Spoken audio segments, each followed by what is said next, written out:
بسم اللہ الرحمن الرحیم۔ شروع کرتا ہوں اللہ کے پاک نام سے جو بہت بڑا مہربان نہایت رحم والا ہے۔ دوستوں، بہنوں، بھائیوں، بزرگوں، السلام علیکم۔ قسط نمبر 224 تاریخ اسلام کی، اس میں ہم آپ کو خوش آمدید کہتے ہیں اور اس میں ہم بیان کر رہے ہیں ترقیات علمیہ۔ تو دوستوں، مامون الرشید کے عہد حکومت کا کوئی ایک سال بھی ایسا نہیں جو جنگ اور پیکار اور خور کے ہنگاموں سے خالی ہو، اور مامون الرشید کو ملکوں اور صوبوں کے انتظامات اور باغیوں کی سرکوبی کے اہتمام سے فراغت حاصل ہوئی۔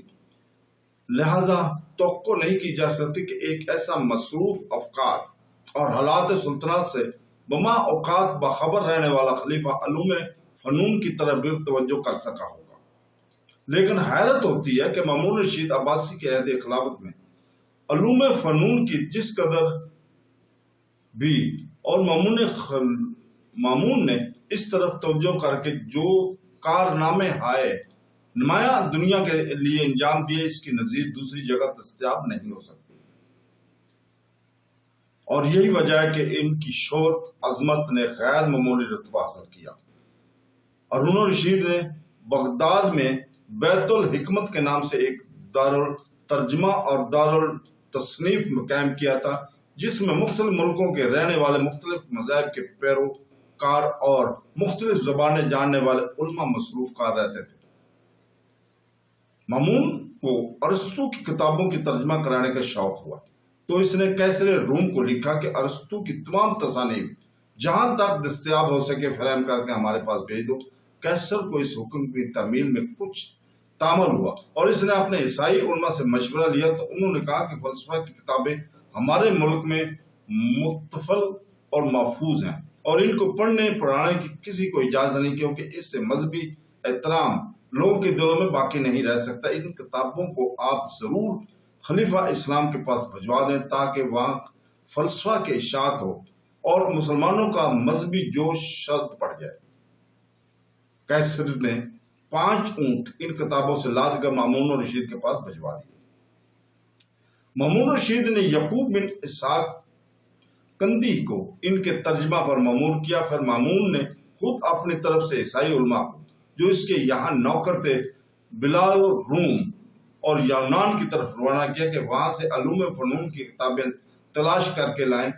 قسطہ بن لوکا ایک عیسائی فلاسفہ خود اپنے شوق سے روم کے ملک میں گیا اور وہاں سے کتابیں تلاش کر کے لایا۔ مامون الرشید نے اس کو دارالترجمہ میں نوکر رکھ دیا۔ اسی طرح اس نے مجوسی علماء کو بڑی بڑی پیش قرار تنخواہوں پر نوکر رکھ کر مجوسیوں کے علم اور فنون کے ترجمہ کی خدمت سپرد کی۔ ہندوستان کے راجاؤں کو معلوم ہوا تو انہوں نے مامون الرشید کی خدمت میں سنسکرت کے عالموں اور بڑے بڑے پنڈتوں کو بطور تحفہ بیچ کر خلیفہ کی خوشنودی حاصل کی۔ بیت الحکمت کے مترجموں کی تنخواہیں 2,500 ہزار تک تھیں، اور ان کی تعداد سینکڑوں تک پہنچ گئی تھی، جن میں یعقوب کندی، حنین بن اسحاق، قسط بن لوکا، ابو جعفر یحییٰ بن عدی، جبریل بن بخشوشیہ وغیرہ بہت مشہور ہیں۔ علاوہ تنخواہوں کے مترجموں کو ہر ایک کتاب کے ترجمہ کے برابر سونا یا چاندی تول کر دی جاتی تھی۔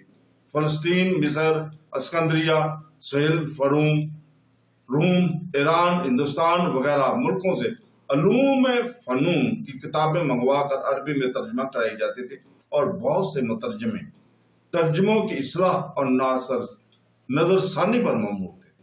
مامون الرشید کے ہی عہد ایک مشہور عالم محمد بن موسیٰ خوارزمی نے مامون الرشید کی فرمائش سے علم جبر و مقابلہ پر ایک کتاب لکھی اور وہ اصول قائم کیے۔ ان اصولوں پر آج تک نہ ترمیم ہو سکی نہ اضافہ ممکن ہوا۔ زمین کے گول ہونے کا حال جب یونانی کتابوں میں دیکھا تو مامون الرشید نے جغرافیہ اور حیات کے علماء کو بلا کر حکم دیا کہ زمین محیط کی پیدائش معلوم کرنے کے لیے کوئی وسیع اور ہموار میدان انتخاب کر کے ایک درجہ کی نمائش کرے۔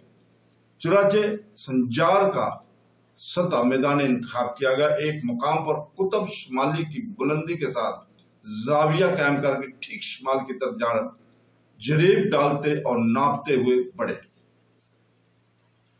3 292 میل شمال کی جانب جانے سے قطب شمال بلندی کے زاویہ میں پورا 1 درجہ بڑھ گیا، اور معلوم ہو گیا کہ جب 1 درجہ کی مساوت سطح زمین پر 292/3 میل ہے تو زمین کا کل محیط 24,000 میل ہونا چاہیے، کیونکہ ہر نقطہ پر تمام زاویوں کا مجموعہ 360 درجہ ہوتا ہے، اور 360 کو 292/3 میں ضرب دینے سے 24,000 میل کے قریب فاصلہ برآمد ہوتا ہے۔ دوبارہ یہی تجربہ صحرائے کوفہ میں بھی کیا گیا اور وہی نتیجہ برآمد ہوا تھا۔ خالد بن عبد الملک مراوزی اور یحییٰ بن ابی منصور وغیرہ کے ذریعے ماشیہ کی رستگاہ تعمیر و مکمل کرائی، اور اجرام سماویہ کے مطالعہ پر علماء ہیبت معمور کیے، فرامین بھیج کر ہر ایک شہر اور ہر ایک علاقے سے علماء اور فضلاء طلب کیے گئے، علمی مجلسیں اور مناظرے منعقد ہوتے، مامون رشید اس میں شریک ہو کر حصہ لیتا تھا۔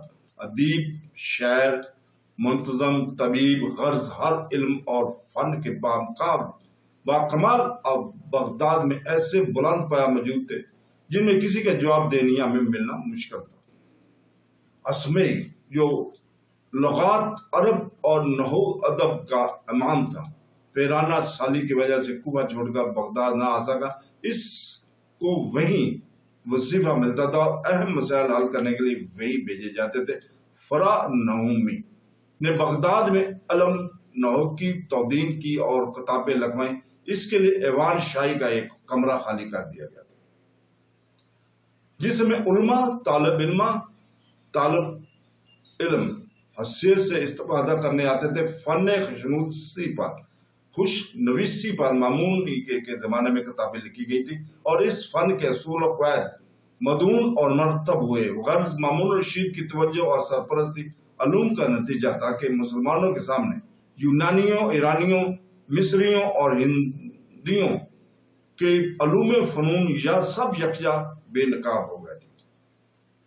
اگرچہ مسلمانوں کو قرآن پاک اور حدیث نبوی کے ہوتے ہوئے کسی علم و فن کی ضرورت نہ تھی، تاہم ان قدیم فلسفوں اور متفرق علوم کی طرف مسلمانوں کی توجہ نے معتبر ہو کر سب کو اس طرف مرتب اور معذب کر دیا کہ گویا نئے سرے سے ایجاد کیا، کامل آزادی سے کام لیا گیا، اور بظاہر یہ مختلف قوموں کے حکمیہ علوم فلسفہ قرآن پاک کے مقابلہ پر آیا۔ خطاب اسلام کو موقع ملا کہ انہوں نے ان تمام فلسفوں اور تمام مخالف قرآن کے اصولوں کو غلط اور نادرست ثابت کیا۔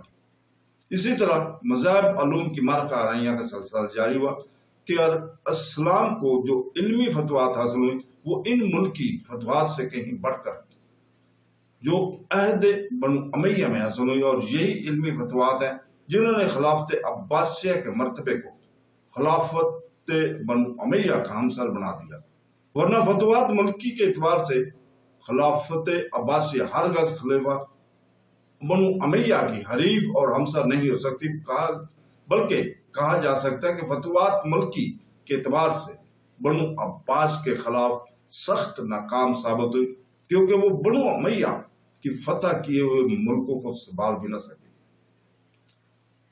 تو دوستو، اس کے ساتھ ہی ہم آج اجازت چاہتے ہیں، کل تک کے لیے۔ کل انشاءاللہ تعالیٰ کا ہم اسی وقت حاضر ہوں گے نئی قسط کے ساتھ، نئی ٹاپک کے ساتھ۔ اللہ حافظ۔